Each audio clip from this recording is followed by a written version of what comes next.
Ganito ang mga driver na walang alam sa batas trapiko.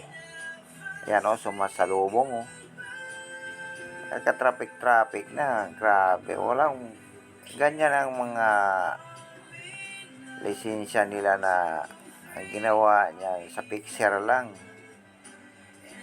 Yung mga lisensya lang, picture o kaya fake license. Malamang yan, mga ganyan, nakakotse. Yan. Picture lang yan. Kaya walang alam sa batas trapiko. Yan.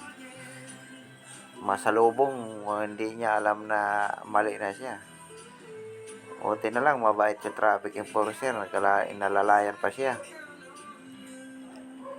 Talaga naman yung kotse na yan. Talagang walang alam sa yung driver. Galit pa yan. Galit pa yan.